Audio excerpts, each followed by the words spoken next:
Bago tayo pupunta kay Attorney Claire pala, kay Attorney Enzo muna pala tayo, mga basat. May nakita ko kay Attorney Enzo, no? Hindi lang pala si Sarah. Mga basat, ha? Hindi lang pala si Sarah. Pati pala si Chavit may transaction kay Ramiro Madriaga, mga basat. Lumabas to mga pictures sa to, mga basat. Nakita ko to kay kanino ko ba nakita? Kanino ko ba nakitang BBM vlogger to? Basta kanina nakita ko eh. Kung hindi si Ka-Coffee, si Kabsat Ramos. Anong pangalan niya na? Nakalimutan ko. O sige, let's do this. Attorney Pat. Enzo Recto, kalaban ang katiwalian at kasinungalingan, kakampi sa katotohanan at kabutihan. Sige, Attorney. O, hindi lang pala si Sarah, pati pala si Ayan, Chavit. magandang gabi mga kabunyog, mga kababayan. Welcome po sa isa na namang episode ng atin pong gabi-gabing talakayan. Hi, kabunyog blooming lovely. Hello din po sa inyo. Bilisan natin to. Kay Kabunyog Game Boy. Ang tagal kong hindi nakita ito si Kabunyog Game Boy. Si Rayleigh Asistio, si Mila Villalobos, si Telma Mondiego, good evening. Oo, si Chavit ang topic natin ngayon. Fast forward. Kilala at sikat. Mayroon siyang connections ha. Bang klase din to eh.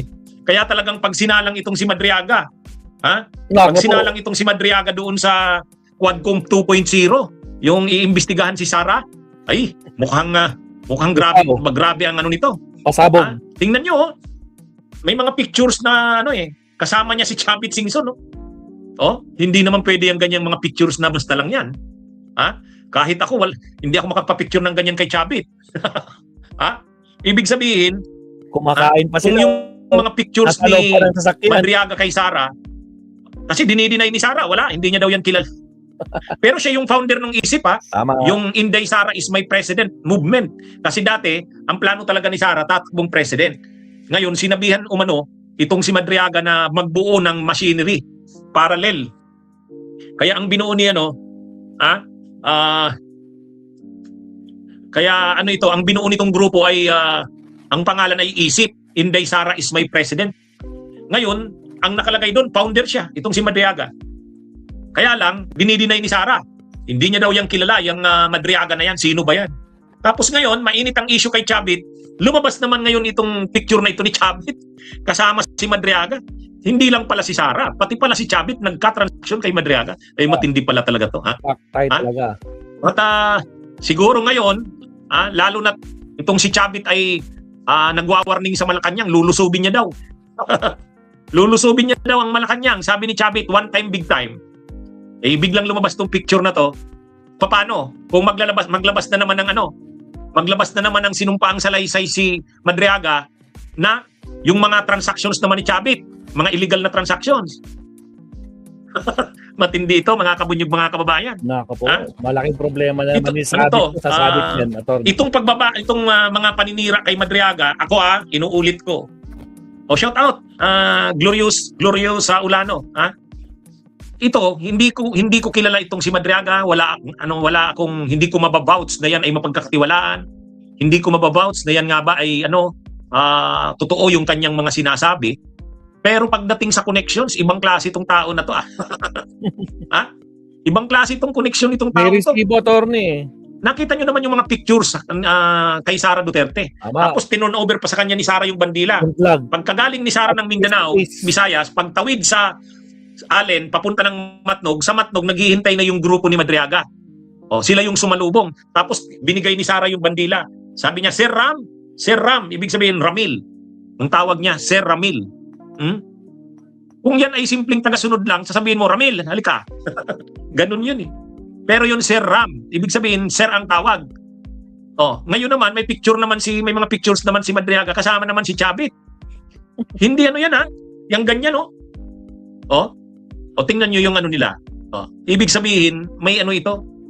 Nabasa ko yung kwento niyan, humingi daw ng tulong si Chavit dito kay Madriaga para lakarin yung mga transactions niya sa lupa. Oh. Ano daw? Alam nyo itong si Chavit pala, no? Ito palang si Chavit. Talagang matindi rin tong ano na to. Kaya pala yumaman to ng yumaman. Katulad kanina, topic ko yung Metro Walk. Yung Metro Walk, yung commercial hub sa may Ortegas at Meralco sa Pasig City. Naglilist pala doon si Chavit, siya pala yung may-ari ng Metro Walk. Pero hindi niya pag-aari yung lupa kasi yung lupa ay nililist niya doon sa gobyerno. Yung siniquestered ng PCGG na lupa ng mga Marcoses. 18 hectares yun. 18 hectares. Ngayon, nililist ni Chavit yung 5,000 square meters. Kaya lang, nung nagre-renew na kasi may kasama yata siyang contract, investor na Koreano, hindi na ni-renew ng gobyerno. Kaya galit si Chavit. Galit si Chavit. Tapos, ito pa lang mayroon ding post si Peebles Talikera. Mayroon ka ring mga lupang kinamkam, Manong Chavit. Saan ba yun? Palawan ba yun o Mindoro? Matindi rin pala itong si Chavit. Malamang, magtitestify itong si Madriaga. Kasi maraming nalalaman itong si Madriaga eh. Matindi to mga kabonyog. Itong post ni Peebles Talikera. Hi, Luis Chavit Singson. Kumusta ka daw? Sabi ni Caramel Madriaga. Nangaasar talaga si Peebles Talikera. Ibig sabihin, marami itong nalalaman marami itong nalalaman si Madriaga. Itong si Ramil Madriaga kahit kay Chavit Singson. Ay ngayon kasi ito kasing si Chavit hinahamon ng gobyerno eh. Hinahamon ng gobyerno. Lulusobin niya daw ang Malacanang. Magi-schedule daw siya. ASAP. ASAP. Papakiusapan niya daw ang mga iba-ibang simbahan, ang mga kabataan. Magrarally daw ng when time, big time. ASAP daw yan, sabi ni Chavit. Ngayon, siyempre, ang Malacanang, gagawa din yan ng hakbang laban kay Chavit. Biglang lumabas ito ngayong pictures na to. Ibig sabihin, hindi nakapagtataka kung sa susunod na mga araw, mayroon na namang sinumpaang salaysay itong si Madriaga laban kay Chavit. Nagulat na lang tayo. Mga kabunyog, mga kababayan. Hindi malayo yan. May abogado na ito itong si Madriaga, yun si Attorney Palad. Ito yung nakatutok dito kay Madriaga. Kaya kung mayroon na namang mga isisiwalat itong si Madriaga, halimbawa, yung mga transactions nila ng mga illegal ni Chavit, malamang, maraming alam itong si Madriaga kay Chavit Singson. May nauna nang ikinaso kay Chavit, pero ang nagkaso nun, yung attorney. Ano nga bang apelyido nun? Yung attorney na taga doon sa Narbacan, sa Ilocos Sur. Kaso na yun, plunder. Tungkol na naman yun sa lupa. Anong ginawa ni Chavit Singson? Nung mayor siya, yung munisipyo ng Narbacan bumili ng lupa. Binila ng lupa si Chavit. Ang laki ng lupang binili, mahal. Napakamahal, overpriced. Pero ang sabi ni Chavit, hindi, lugi pa nga ako dun eh. Lugi pa nga ako dun, sabi ni Chavit. Kaya lang, sino namang maniniwala magpapalugi siya dun? Yun ang unang kaso ni Chavit, tungkol na naman sa lupa. Tapos ito na namang si Madriaga, ayon dun sa post ni Jared Pulido at saka ni Peebles Talikera, nabasa ko, kinuntak ni Chavit itong si Madriaga para katulungin sa mga linalakad na transaksyon sa lupa. Lupa na naman. Malamang land grabbing yan. Hindi natin alam. Ngayon, na maingay si Chavit laban sa gobyerno, biglang lumabas yung pictures na yan ni Madriaga. Parang ang nito, tadadeng, hintayin mo Manong Chavit, paglalabas ng sinumpaang salaysay yan si Madriaga. Yan eh. Ginamit daw, kasi hindi ko naman kilala yan eh. Nabasa ko lang. Ginamit umano ni Chavit itong si Madriaga para kasi may mga connection ito sa iba-ibang opisina ng gobyerno. Matindi rin ito si Madriaga eh. Parang ito eh, fixer runner. Maraming connect. Maraming connect. Kaya ito, kinatulong daw ni Chavit. Magaling ito sa mga intelligence, kung ano-ano kung may pinapatrabaho. Kaya lang nag-away yata yung dalawa na yan. Nag-away daw yan eh. Tapos kinasuhan ni Chavit itong si Madriaga. Lahat naman daw na-dismiss. Ngayon wala na. Nakakulong si Madriaga. Lumitaw ngayon itong mga tira ni Chavit sa administrasyon. Biglang linabas tong picture na to. Alam na. Alam na natin yan. Ibig sabihin, nakarating na yan kay Madriaga. Nag-offer na yan si Madriaga sa gobyernong, gusto nyo, ilalabas ko yung mga alam ko kay Chavit? O sige, gagawa ako ng sinumpaang salaysay. Di ba? Anyway, mga kabunyog, mga kababayan, abangan natin sa susunod na mga Marami yan. Nako po. Marami yan, siguradong alam itong si Madriaga. Oh. Kaya ito, sigurado lalabas ang mga nito. Lalabas ang mga sisiwalat niya na naman yung malalaman niya kay Chavit. Bakit gagawin niya ni Madriaga? Kasi alam ni Madriaga na si Chavit Singson ngayon ay kinakalaban ang gobyerno. Di ba? Oh. Kinakalaban, hindi naman yun. Talagang inaano na ni Chavit ang gobyerno eh. Kaya lang, ang mahirap diyan, kung may magtistigo sa kanya ng mga illegal niya ring transaction, yung mga sikreto niya, malamang itong si Madriaga, maraming sikreto yan sa kanya. O yan, kita nyo naman sa pictures. Malamang maraming pinatrabaho si Chavit diyan. Ilalabas yan nito ni Madriaga. Kaya itong si Madriaga, ito ngayon ang nagiging testigo ng gobyerno. Laban kay Sara, laban kay Chavit. Mukhang maraming pakinabang itong si Madriaga eh. Sa bagay, naman siya, nakakulong na siya eh. Di sabihin niya na kung ano ang lahat ng nalalaman niya.